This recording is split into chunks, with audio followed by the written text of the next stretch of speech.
계시록 21장 2절로 4절까지 봉독합니다. 또 내가 보매 거룩한 성 새 예루살렘이 하나님께로부터 하늘에서 내려오니 그 예비한 것이 신부가 남편을 위하여 단장한 것 같더라. 내가 들으니 보좌에서 큰 음성이 나서 가로되 보라 하나님의 장막이 사람들과 함께 있음에 하나님이 저희와 함께 거하시리니 저희는 하나님의 백성이 되고 하나님은 친히 저희와 함께 계셔서 모든 눈물을 그 눈에서 씻기심에 다시 사망이 없고 슬픔이나 울음이나 고통이 다시 있지 아니하리니 처음 것들이 다 지나갔음이로라. 아멘. 말씀에서 기도합니다. 아버지 하나님 고맙고 감사합니다. 이 시간 아버지께서만 홀로 높임과 존귀와 영광을 받으시옵소서. 저를 불쌍히 여기시고 긍휼히 여기시사 성령님 친히 말씀하여 주시옵소서. 저에게 은혜를 주시옵소서. 아버지 앞에 모든 것 감사하며 맡기며 우리 주 예수 그리스도의 이름으로 간절히 기도합니다. 아멘. 아멘. 제가 오늘 말씀을 전하는 것은 제가 한 번밖에 설교를 못한다면 무슨 설교를 해야 되나 그런 마음을 가지고 하나님 앞에 엎드렸어요. 엎드렸을 때 늘 읽던 말씀인데 하나님이 빛을 주셨어요. 깨달음을 주셨어요. 그래서 그걸 같이 나누기를 원해요. 우리가 잘 아는 말씀이지만 이제 그 밑에 본문 밑에 구절을 보면은 천사가 내가 신부 곧 어린 양의 아내를 내게 보이리라. 그리고 이제 높은 산으로 올라가 보여주는데 뭐가 내려오는 거예요? 하나님께로부터 하늘에서 내려오는 거룩한 성 예루살렘을 보이니 하나님의 영광이 있음에 그 성의 빛이 지극히 귀한 보석 같고 벽옥과 수정같이 막더라면서 각종 보석이 그렇죠? 크기를 기억하세요? 새 예루살렘 성의 크기 안 보고 12,000 스타디온 기억하죠? 장과 고 가로 세로 높이가 똑같아. 이쪽도 12,000 스타디온, 이쪽도 12,000 스타디온, 높이도 12,000 스타디온. 근데 이거를 오늘날 우리 미터법으로 킬로미터로 환산을 하면은 대략 2,400km. 가로 2,400km, 세로 2,400km, 높이 2,400km인데 그게 전부 보석이야. 어마어마하죠. 근데 여기서 저는 항상 읽을 때마다 어떤 퀘스천이 보였냐면은 살아계신 예수님이 왜 무생물, 새 예루살렘 성, 이 시리는 생명이 없잖아. 보석들이잖아요. 이 보석들하고 어떻게 결혼을 하지? 이해가 안 갔어요. 항상 읽을 때마다. 여러분은 이해가 갔어요? 요즘 우리가 막 사람들이 깨어난다고 신부단장한다는 말을 많이 하더라고. 표현을 그렇게 하시더라고. 신부단장한다 그랬는데 어린 양의 신부를 보이는데 분명히 천사가 보여준 건 거룩한 성, 새 예루살렘 성이야. 뉴 제루살렘 시리. 그렇죠? 근데 이 신부가 지금 무생물이란 말이에요. 한 거룩한 성이 예수님의 신부로 내려온 거예요. 제가 읽을 때마다 그냥 넘어갔어. 아, 신부는 예루살렘 성인데 도대체. 근데 지난주에 기도하면서 처음으로 하나님이 빛을 주셨어요. 그래서 우리가 한번 같이 보기를 원해요. 여기서 우리가 오늘 본문에 참 중요한 것이 제가 여러분들에게 설교를 통해서 몇 번 말씀드렸기 때문에 하나님이 최종적으로 거룩한 성 새 예루살렘 성이 내려오는 때가 언제예요? 천년 왕국이 다 끝난 다음에 최종적으로 하나님의 구원의 계획이 완성되었을 때 이 새 예루살렘 성이 하늘로부터 내려오는데 이 새 예루살렘 성은 사람의 손이 하나도 닿지 않아. 하나님이 창조하신 거예요.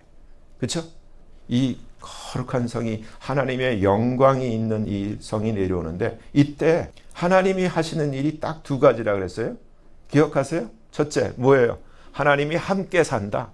하나님은 구원받은 자와 함께 산다. shall dwell. dwell among them, dwell with them. 그래서 dwell이라는 단어를 쓰고 있어요. 그리고 하나님이 또 두 번째 제일 중요한 거 눈물을 왜 닦아주는지 이해를 하셔야 돼. 대략은 생각은 하실 거예요. 그래서 이제 다시는 death도 없고 sorrow도 없고 crying도 없고 pain도 없는 시대를 이제 하나님이 영원토록 이터널 해피니스를 하나님이 약속하고 계세요. 근데 이와 똑같은 것이 계시록에 한번 동일하게 나와요. 어디라고 그랬어요? 최종적으로 지금 새 예루살렘 성이 내려올 때 하나님이 두 가지 일을 하시는데 같이 사시고 눈물 닦아주고. 근데 그 전에 한 번 더 있어요. 휴거될 때. 휴거라는 것을 증거하는 것이 하나님 하시는 일이 동일하게 나온다. 계시록 어디서도 찾을 수 없는데 여기만 나온다. 어디예요? 계시록 7장이에요. 그렇죠? 7장. 그래서 제가 다시 한번 이 일 후에, 그러면 제가 여쭤볼게요. 이 일 후에는 항상 제가 성경을 읽을 때, 계시록을 읽을 때는 접속사를 살피셔야 됩니다. After this. 그러면 this가 뭐예요? 여기서 계시록 14만 4천 명인데 많은 사람들이 신천지 같은 경우들은 막 짬뽕으로 닫아. 이게 교회다 그러는데 아니죠. 절대 아니에요. 유대인들만 14만 4천 명이 먼저 인을 받는 이 일 후에, 왜냐하면 유대인들은 휴거가 안 돼요. 그들은 나중에 계시록 14장에서 따로 휴거가 돼요. 예수님이 감람산에 내려와서 데리고 가버려요. 근데 이 일 후에 여기서 각 나라, 족속, 백성, 방언, 그러니까 숫자적으로도 이거는 규모를 우리가 알 수 있도록 하나님이 이렇게 기록하신 거예요. 아무라도 능히 셀 수 없는 큰 무리가 흰 옷을 입고 손에 종려 가지를 들고 보호자과 어린이 앞에서 찬송을 하고 있어요. 근데 장로가 이 흰 옷 입은 자들이 누구지? 또 어디서 왔지를 물어보는데 오히려 요한이 물어보죠. 그래서 대답을 해주는데 큰 환란에서 나오는 자들이다. They which came out of great tribulation이라고 되어 있어요. 킹 제임스 버전에. 그리고 어린 양의 피에 그 옷을 씻어 희게 하였다. 어린 양의 피에 그 옷을 씻어 희게 한 자들은 교회예요. 전 세계적인 교회. 근데 여기서 정확하게 아까 우리가 21장 계시록 21장에서 살펴본 것을 제가 그랬죠. 킹 제임스 버전만 이것을 확인할 수 있게 되어 있고 나머지 NIV나 우리 개역 성경, 한글 성경에는 이 하나님이 함께 사신다를 감춰놨다. 뭐라고 되어 있냐면 그들 위에 장막을 치시니라고 되어 있는데 킹 제임스 버전에만 shall dwell among them이라고 똑같이 나와 있어요. 그리고 눈물을 닦아주신다. 두 가지가 딱 기록되어 있어요. 이제 저와 여러분은 최종적인 그 구원을 향해서 갈 때 저와 여러분 앞에 놓여 있는 이 휴거를 놓치면 안 돼요. 우리가 아까 제가 신부단장이라는 말을 많은 분들이 사용한다. 그러면 신부단장의 의미가 과연 무엇인가? 어떻게 하는 게 신부단장을 하는 것인가? 그것을 한번 살펴보기를 원해요. 오늘 이 본문의 계시록 21장의 이 새 예루살렘 성의 의미, 어린 양의 신부의 의미를 알기 위해서는 반드시 봐야 될 게 구약의 계시록 말라기를 봐야 돼.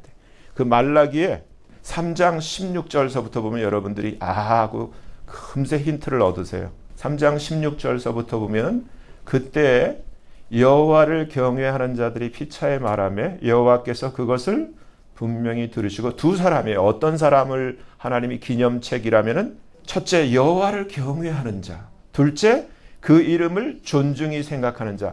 이건 어떻게 보면 하나님이 한이 맺힌 거예요. 대제사장 엘리가 있었는데 이놈 자식이 자식들도 그렇고 제사장들도 그렇고 자식 비느하스 홈리도 있잖아요. 제사장들이야. 그리고 대제사장이 있잖아요. 하나님을 경멸해. 아니 하나님을 존중하고 하나님을 경외하라고 세워놨더니 경멸해. 근데 대신 제사장도 아니고 대제사장도 아닌데 누가 하나님을 경외했죠? 기억하시죠? 한나. 그리고 한나가 한이 맺혀서 기도해서 하나님이 디자인해서 만들어놓은 아들 사무엘. 여기 이걸 잘 기억하셔야 돼요. 그러니까 사람을 하나님은 외모로 보시지 않는 거예요.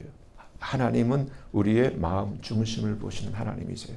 여기서 이 두 자, 하나님을 경외하는 자와 그 이름을 존중히 생각하는 자를 위해서 하나님이 특별히 기억력이 없으신 분도 아닌데 기념책에 기록하셨다는 거예요. 의미가 있어요. 생명책이에요, 생명책. 근데 여기 이거예요. 만군의 여호와가 이르노라. 내가 나의 정한 날에 그들로, 한국말 성경만 보면은 나의 특별한 소유를 삼을 것이요 하니까 못 찾아내요. 근데 킹제임스 버전에는 뭐라고 되어 있냐면은 When I make up my jewels. 보석이 나와요, 보석. 내가 이 보석들을 만들 때 그들을 내가 자기를 섬기는 아들을 아낀 같이 내가 그들을 아낄 거야. 그러니까 이것을 우리 한국말 성경에 나의 특별한 소유라 그랬는데 주웰스를 감춰놓으니까 오늘 본문 계시록 21장에 나오는 이 보석들과 매치를 못 시키는 거예요. 보석들은 하나의 상징으로서 하나님이 아끼는 자녀들을 상징을 하는 거예요. 그래서 그들을 아끼리니 그때 너희가 돌아와서 의인과 악인이며 하나님을 섬기는 자와 섬기지 아니하는 자를 분별하리라. 성경이 감춰놓은 거 계시록 1장 5절 6절 5장 9절 10절 하나님이 우리를 예수님이 그 흘리신 보혈로 우리를 사서 우리를 씻기시고 우리를 뭘로 만드셨다고요? 왕들과 제사장들로 오데인하셨어요. 그래서 딱 맞죠? 하나님이 우리를 이처럼 주얼스 보석같이 우리를 삼으실 텐데 그때 정말 아주 아끼는 아들같이 그들을 아껴서 왕처럼 세우실 거라는 약속이에요. 그래서 제가 이거를 한번 정리를 해봤어요. 사람들은 거의가 다 남들도 자기 같은 줄 아는 착각을 하며 살아갑니다. 사람들이 항상 기준이 뭐냐면 자기예요. 근데 그게 옳지 않아요. 자기라는 잣대는 예수님만 오라. 아멘? 그러니까 내 잣대로 다른 사람을 평가하려면 안 돼. 세상에는 매우 희귀하지만 보석 같은 사람들이 있어요, 없어요? 있어. 하지만 돌멩이 같은 사람들이 거의 대부분이야. 성경은 이 희귀한 보석 같은 사람들을 마태복음 3장 12절에 알고 위트라고 가르쳐주고 있어요. 그리고 무수한 돌멩이 같은 자들을 쭉정이라고 이렇게 말씀했어요. 근데 어떻게 돼요? 이 알곡과 쭉정의 운명은 분명히 기록되어 있어요. 알곡은 뭐와 곳간에 하늘나라에 하나님이 받아들이시고 쭉정이는 꺼지지 않는 그 불에 영원한 불에 태우신다고 되어 있어요. 그러면 저와 여러분은 보석이 되어야 되는 거예요. 아멘? 돌멩이가 되면 큰일 나. 돌멩이는 깎아도 돌이야. 근데 돌멩이가 예수님의 피를 받으면 보석이 된다니까. 아멘? 성령이 임하면서 보석이 돼요. 그래서 여기서 우리가 힌트를 이제 발견해요. 보석이 어떻게 되는 거예요? 예를 들어서 다이아몬드를 보면은 이 성분이 탄소예요. 석탄 덩어리라고. 근데 이것이 고온과 고압 가운데 시간 그 과정을 거쳐서 아주 귀한 빛나는 그 투명한 다이아몬드가 되는 거예요. 근데 똑같아요. 우리 반지를 하는 그러한 보석이나 하나님이 만드시는 사람 보석이나 과정은 똑같아요. 여기서 한번 이제 우리가 잘 아는 그 욥이 아주 여기서 힌트를 줘요. 야고보서 5장 신약에서 이런 말씀을 하죠. 보라, 인내하는 자를 우리가 복되다 하나니 너희가 욥의 인내를 들었고 주께서 주신 결말을 보았거니와. 그래서 욥의 인내와 결말을 얘기를 해요. 근데 욥기 23장 10절에 보면은 욥이 이런 얘기를 하죠. 저도 옛날에 예수님 안 믿을 때 이거 공부할 때 이게 앞에다 써놨던 얘기예요. 예수 안 믿을 때. 그가 나를 단련하신 후에는 내가 정금같이 나오리라. 정금은 보석이에요. 근데 단련이 돼야지, 연단이 돼야지, 풀무불 같은 용광로에서 뜨겁게 연단된 후에 정금같이 빚어져 나오는 보석이 되는 것을 얘기를 해주고 있어요. 그래서 욥기의 교훈은 우리가 보면은 고난과 인내와 영광이에요. 근데 이 욥이 발견한 것은 하나님이 전능하신 창조주 하나님이시라는 것을 욥기 맨 마지막 뒤에서 발견해요. 창조주 하나님. 근데 그 창조주 하나님은 어떤 자의 창조주 하나님이시냐면은 하나님을 진실로 경외하는 자. 정말 하나님을 진실로 사랑하는 자. 하나님만 의지하는 자에게 하나님은 이제도 과거 창세기 때만에 그 갖춰진 하나님이 아니라 지금도 창조주 하나님으로서 그에게 전능하신 하나님이 되어주신다는 거예요. 여기서 우리가 다니엘서가 계시록과 밀접하게 관련되어 있죠. 근데 보면은 하나하나가 오늘 이 본문에서 하늘에서 내려오는 새 예루살렘성이 그냥 하나의 보석으로 꾸며진 아파트가 내려오는구나. 그게 아니에요. 그것은 하나님이 우리에 대한 최종적인 우리에 대한 보상일 뿐만 아니라 하나님의 영광으로 우리에게 보여준 것이, 이걸 깨달아야 되는데 그동안 우리가 이것을 눈치를 채지 못했던 거예요. 근데 다니엘서 4장에서 느부갓네살 왕을 통해서 우리가 알게 되는 것이, 느부갓네살 왕은 천하를 호령하던 권세 있는 왕이었어요. 근데 꿈을 꾸죠. 꿈을 꾸는데 우리가 알다시피 다니엘이 꿈을 해석을 해줘요. 큰 나무에 관한 꿈인데 그 나무는 느부갓네살 왕입니다. 근데 이 나무가 그루터기 밑에 밑둥지만 남겨놓고 다 끊겨지고 완전히 해체가 돼요. 그 꿈을 꿨는데 다니엘이 그것을 얘기를 해줘. 그건 왕입니다. 근데 이런 일이 왕에게 임하지 않기를 바랬는데, 참 제가 그래서 그대로 해놨어요. 다니엘이 그렇게 말하고 그렇게 아주 좀 조심하십시오 했는데 12달이 지난 후에 그 자기 버릇을 못 버리죠. 입을 잘못 놀린 거예요. 이 큰 바벨론은 내가가 나오는 거예요. 내 능력과 권세로 건설하여 나의 도성을 삼고 이것으로 내 위엄의 영광을 나타낸 것이 아니냐 하였더니, 이 말이 떨어지기 전에 이 말이 왕의 입에 있을 때 소리가 들리는 거예요. 나라의 위가 내게서 떠났느니라. 그러면서 꿈꾼 대로 네가 사람에게서 쫓겨나서 들짐승과 함께 거하며 소처럼 풀을 먹을 것이요, 이와 같이 7대를 지나서 지극히 높으신 자가 인간 나라를 다스리며 자기의 뜻대로 그것을 누구에게든지 주시는 줄을 알기까지 이르리라 하더니 이것이 그대로 이루어진 거예요. 그래서 사람에게서 쫓겨났고 소처럼 풀을 먹고 몸이 하늘 이슬해졌고 머리털이 독수리 털과 같았고 손톱은 새 발톱과 같았다라고 느부갓네살 왕이 고백하는 거예요. 여기서 이 느부갓네살 왕이 이 7년의 엄청난 이 환란, 개인적인 지극한 풀무불 같은 고난을 겪으면서 어떻게 변하는가. 그 기한이 참에 나 느부갓네살이 하늘을 우러러 보았더니 내 총명이 다시 내게로 돌아온지라. 이에 내가 지극히 높으신 자에게 감사하며 영생하시는 자를 찬양하고, 여기서 영안이 열린 거예요. 하나님을 알아본 거야. 여러분, 이 세상에 하나님 모르고 사는 사람들이 얼마나 많아요. 내 잘난 맛에 제가 처음에 예수님 믿고 한국 갔을 때 저희 아버님 가장 친한 친구분이라서 기억이 나요. 그분도 이제 고생 많이 해서 자수성가하신 분이기 때문에 의지가 굉장히 강하신 분이에요. 물론 돈도 있고.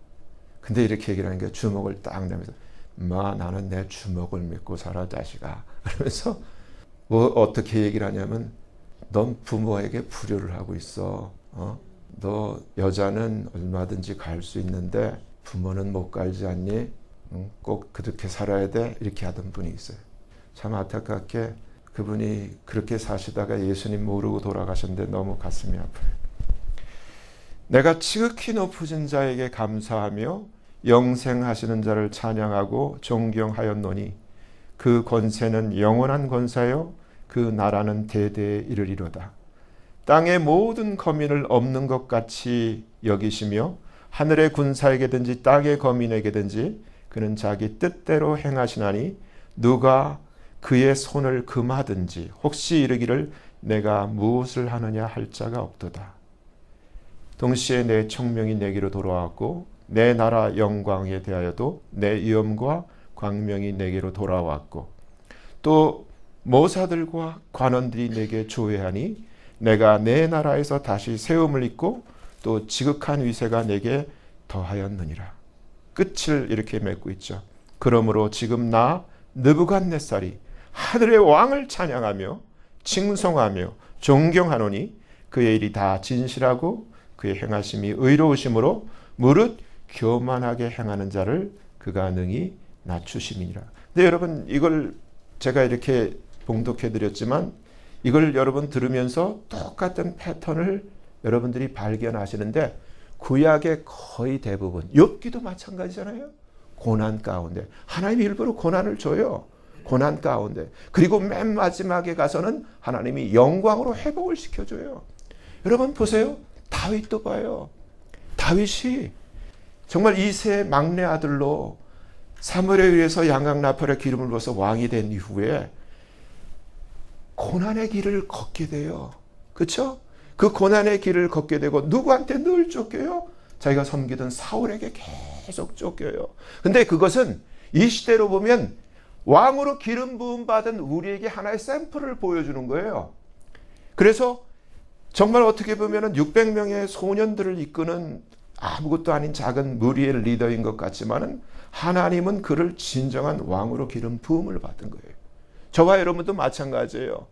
하나님이 작정한 날이 있어요. 아까도 기한 하나님이 작정한 날에 자기를 쫓던 사울과 그 속한 모든 자를 한날 한순간에 다 정리를 해버리죠. 그리고 완벽하게 나라를 주시고 진짜 왕관을 주시고 모든 것을 한순간에 다 주셔.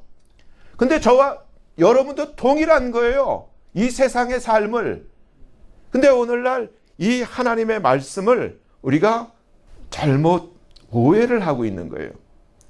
여기서 시편 기자 시편 119편 71절 고난당한 것이 내게 유익이라. 여기서 여러분들 기억하세요? 로마서 8장 17절 18절 우리가 예수님 때문에 하나님의 자녀가 되고 하나님의 상속자 엄청난 하나님의 후사가 되는 복을 입었어요. 근데 거기에 뭐라고 기록되어 있어요? 하나님의 후사이면은 뭘 받아야 된다고요? 고난도 반드시 필요해. 다윗이 기름 부음을 받았지만 그러나 영광의 길이 당장 열려 있는 것이 아니라 하나님이 사랑하기 때문에 그를 쫓기고 힘들고 그 굴 속에 피신하는 그러한 그 도망자의 길을 하나님께서 디자인을 하시고 그 길을 가게 하세요. 저와 여러분에게 하나님이 사랑하면 사랑할수록 이 세상에서 하나님은 우리에게 왜 하나님이 내게 이렇게 어렵게 하시나 하실 줄 모르지만 하나님은 감당할 수 있을 만큼 감당할 때까지 우리를 연단시키고 우리를 강하게 정말 여러분 나무로 집을 지어도 나무를 그냥 베가지고는 할 수가 없어요. 그걸 베가지고 바닷물에 집어넣어가지고 소금 속에서 웨더드 그 처리를 해야 그것이 집을 지어도 뒤틀리지 않고 여름에 햇빛을 받든 겨울에 그 추운 그러한 냉기를 그 다 감당할 수 있는 그러한 그 제목이 되듯이 하나님께서 사람을 하나님이 부르셔서 하나님이 그를 하나님의 영광의 보석으로 만들려고 할 때는 과정이 똑같은 거예요. 여기서 또 하나 누가복음 16장을 보면은 많은 사람들이 여기에 대해서 많은 그 하나님이 우리에게 알려주시려는 것을 발견할 수 있지만 제가 오늘 거기 노란 그 마크로 하이라이트를 해놨는데 이렇게 돼 있어요. 우리가 다 알죠. 거지와 부자. 나사로도 죽었고 부자도 죽었어요. 근데 한 가지 표현은 나사로는 장례식이 없었고 부자는 장례식이 있었어요. 그게 아무 의미가 없다는 거예요. 화려한 장례식 의미가 없어요. 뭐가 더 중요한 거예요? 장례식이 없었던 그저 거지기 때문에 한국으로 치면 가만히 떼기에 똘똘 말하고 갖다 버렸을지도 몰라. 무슨 장례식이 있어. 근데 그것 또한 아주 화려한 꽃상녀에다가 수많은 사람들이 조문한 장례식 그거 아무 소용이 없어. 하늘에서는 사정이 달라. 화려한 장례식으로 세상 떠난 이 부자는 어딜 갔어요? 헬에 들어갔어. 지옥에 들어갔어.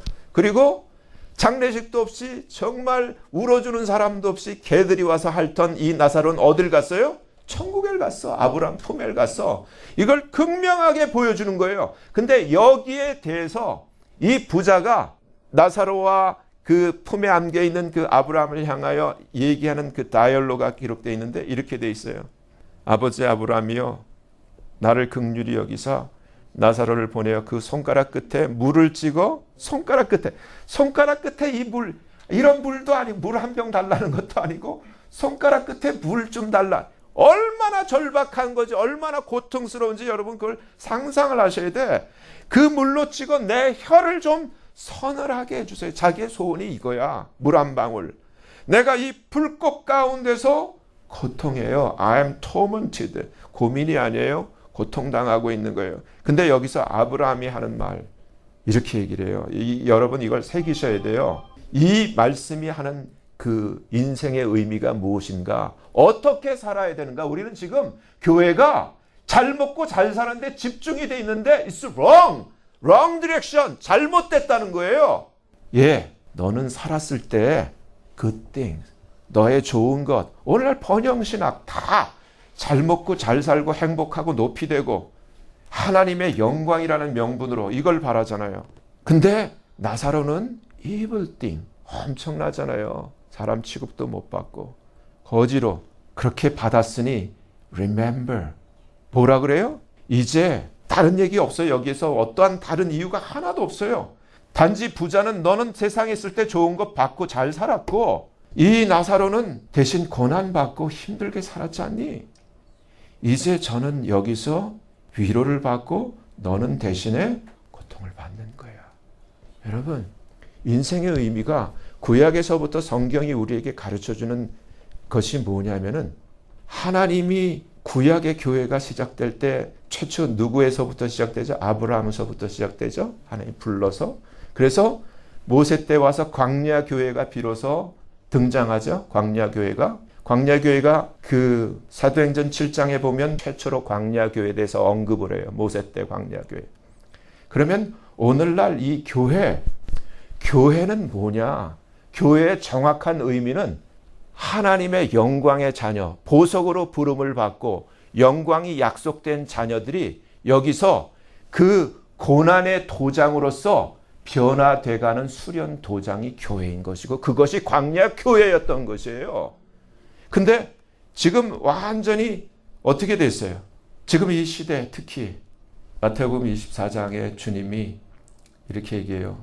휴거의 전에 대해서 이렇게 얘기를 해요. 분명히 너와의 때와 같이 인자의 임함도 똑같아.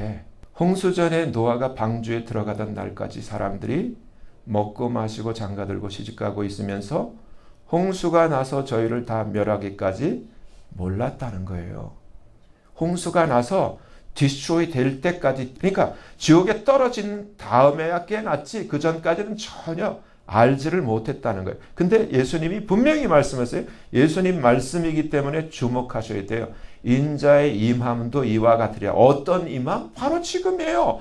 왜? 바로 그 다음 절에 뭐라고 하냐면 그때 두 사람이 있음에 하나는 데려감을 당하고 하나는 내버려두고 또 하나는 데려감을 두고 하나는 내버려둠을 당하고 어떤 때예요? 휴거 때.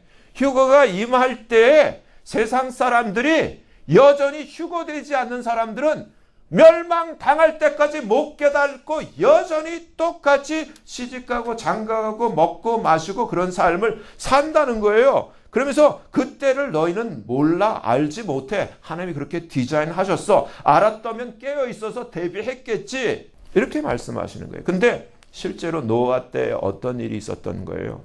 노아 때 땅이 커럽트 되었는데 사람이 커럽트 되었기 때문이라고 설명을 해주고 있어요. 지금 마찬가지예요. 똑같아. 지금 모든 것이 다 커럽트 되어 있어요. 정치, 경제, 문화, 사회, 교육, 의료 모든 분야가 다 커럽트 되어 있어요. 내가 그들을 하나님이 그 당시 창세기 6장에서 그들을 땅과 함께 I will destroy 멸할 거야. 근데 하나님이 노아의 식구는 특별한 소유로 취급을 하세요. 왜? 노아의 식구를 통해서 그 역구를 통해서 예수님이 창세기 3장 15절에 예언한 여자의 후손이 나타나야 되니까 이들은 특별히 보호를 받는 그 부류예요. 지금도 마찬가지에 하나님이 우리를 보석으로 정했을 때 하나님의 특별한 소유로서 우리를 따로 관리를 하시는데 저와 여러분의 발이 지금 어디에 있는가를 생각하셔야 돼. 다 홍수 때 다 디스트로이 된 사람들은 이 노아의 8 식구의 영역과는 전혀 거리가 먼 삶을 살았어요. 이들은 여전히 말씀하신 대로 시집가고 장가가고 먹고 마시고 여전히 일상생활을 그대로 살았어. 근데 노아의 삶은 틀렸다는 거예요. 달랐어. 구별되었다는 거예요. 근데 오늘날 구별됨이 없어. 교회가 더해. 내가 홍수를 땅에 일으켜 생명의 기식이 있는 육차를 천하에서 멸절하리니 하나님이 이렇게 정하신 거예요. 땅에 있는 자가 다 죽을 거야. 근데 하나님이 이 노아 식구들에게는 살 방도를 가르쳐줘요. 넌 방주를 지어. 여러분, 살 사람은 하나님이 살 수 있도록 방주를 지으라고 설계도까지 다 주고 이렇게 지어 하고 다 가르쳐줘. 지금도 마찬가지예요. 그 방주에 네가 구원할 네 식구들, 네 자녀들 다 데리고 들어가. 그리고 말이다, 이 땅에 있는 그 동물들 암수 한 쌍씩 다 배로 다 데리고 들어가. 그리고 그 먹을 것도 다 이렇게 네가 준비해. 그러니까 노아 식구들의 삶과 죽을 디스트로이 될 사람들의 삶은 180도 틀린 거예요. 지금도 마찬가지예요. 지금도 마찬가지야. 근데 여기서 제 눈에 들어온 거는 하이라이트 노란 마크로 되어 있는 건 노아가 그와 같이 하되 하나님이 자기에게 명하신 대로 다 그대로 했다는 거예요. 여러분, 저와 여러분은 지금까지 또 지금도 예수를 믿으면서 어떤 비전, 사람들이 비전해요. 어떤 비전을 갖고 살으세요? 뭐 어떤 게 비전이에요? 큰 뭘 이루는 거? 뭘 갖는 거? 어떤 자리에 오르는 거? 그거 비전 아니에요. 이미 비전은 하나님이 이 땅의 어떤 것과 비교할 수 없는 비전을 이미 우리에게 주셨어요. 영광의 보석이야. 하나님의 자녀야. 하나님의 영광의 왕이야. 이미 하나님의 영광의 제사장이야. 다 주셨어. 이제는 그걸 만들어 가지고 우리가 그 보석이 되어가는 연단이 남아있는 거예요. 그 고통의 과정이 남아있는 거야. 너희가 지금 당하는 이 고난, 이 고통은 앞으로 너에게 나타날 영광과 좋게 비교할 수 없는 거야. 여러분, 이 고난을 잊어버린 거예요. 이 고통을 우리가 지워버린 거예요. 이 땅에서 샴페인 터뜨리고 이 땅에서 영광을 바라고, 그건 하나님의 주시는 게 아니라 사탄이 주는 거예요. 지금 거의 모든 세상 사람들이 이 시간도 지옥을 향해 미친 듯이 달려가고 있습니다. 그런데 본인들은 그것이 참으로 혹독하고 무섭고 두려운 저주스러운 사실임이 분명한데도 전혀 알지 못하고 깨닫지도 못하고 관심도 없는 것 같습니다. 지옥은 분명히 있고 또 너무나 무섭고 두렵고 혹독하고 상상할 수 없을 만큼 끔찍한 곳임에도 불구하고 사람들이 별로 무서워하거나 또 두려워하는 것 같지도 않습니다. 분명히 이러한 지옥이, 그리고 영원토록 빠져나올 수 없는 불못이 기다리고 있는데도 전혀 두려워하지도 무서워하지도 겁내지도 않고 너무나 태연하게 용감하게 살아갑니다. 그런데 사실은 실제로 이들이 용감하고 겁이 없어서가 아니라 고린도후서 4장 4절이 말씀하는 것처럼 이 세상 신이 그들의 마음을 사로잡아 그들의 포로로 어둠에 사로잡혀 있기 때문에 그 가운데 어리석고 무지하여 알지 못하는 가운데 있기 때문입니다. 문제는 교회입니다. 하나님께서 창세기 3장 15절 예언된 대로 단 하나밖에 없는 아들 예수 그리스도를 여자의 후손 her seed로 십자가에 희생하여 구원의 길을 마련해 주었지만 그 귀한 구원과 생명의 진리를 또다시 사단에게 속아 세속적 종교로 바꾸어 버렸고 결국은 기록된 말씀대로 배도에 휩쓸려 넘어지게 되고 말았습니다. 에스겔 9장에 살육하는 기계, 그 디스트로잉 웨폰이 등장하게 된 이유가 에스겔 8장에 예루살렘의 배도, 그 우상 숭배에 있었던 것처럼 오늘날 현대교회의 배도가 계시록 6장에 첫째인의 떼어짐으로 나오는 흰말 탄자에게 주어진 그 크라운, 그 코로나의 현대판 살상 바이오 무기의 등장과 한 번도 겪어보지 못한 엄청난 팬데믹의 대환란을 맞이하게 되었습니다. 오늘 말씀에 비추어 볼 때 어떤 의미에서는 우리 모두가 배도의 한 무리일 수 있습니다. 한번 생각해 보자고요. 저와 여러분들이 오늘날 현대교회가 무엇을 꿈꾸고 무엇을 바라고 성경을 어떻게 해석하며 살아왔는가. 종교가 돼버린 거예요. 진리가 아닌.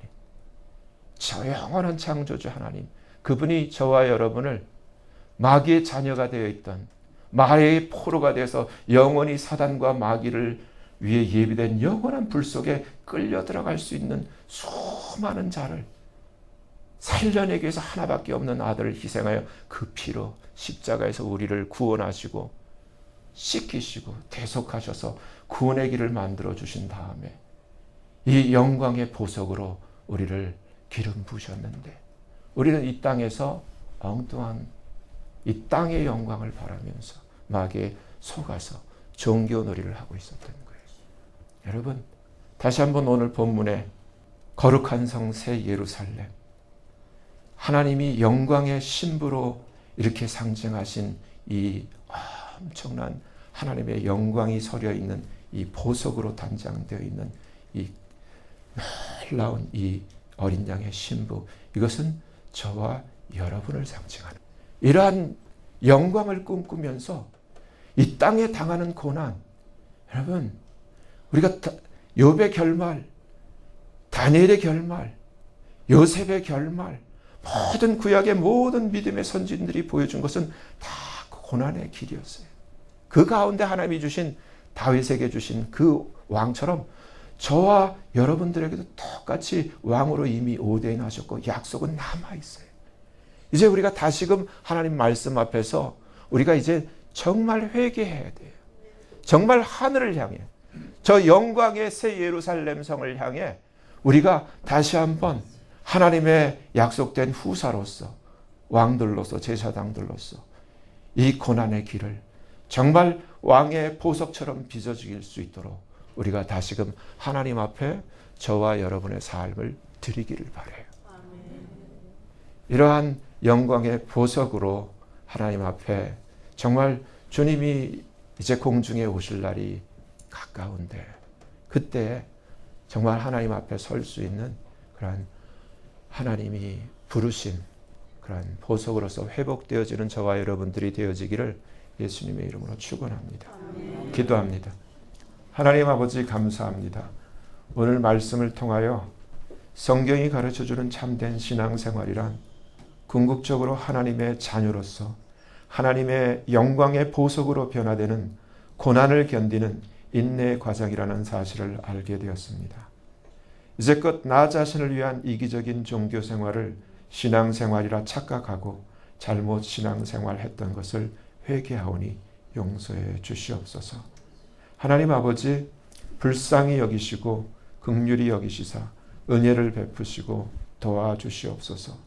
이제라도 보석 같은 영광된 하나님 자녀의 소망을 가지고 힘들어 눈물 흘릴지라도 믿음으로 끝까지 견디고 이겨 영광의 하늘나라에 설 수 있도록 주님 공중에 임하시는 때에 공중에 들림받아 공중에서 주를 배울 수 있도록 바른 신앙의 삶을 살게 도와주시옵소서. 감사하며 예수님의 이름으로 간절히 기도합니다. 아멘.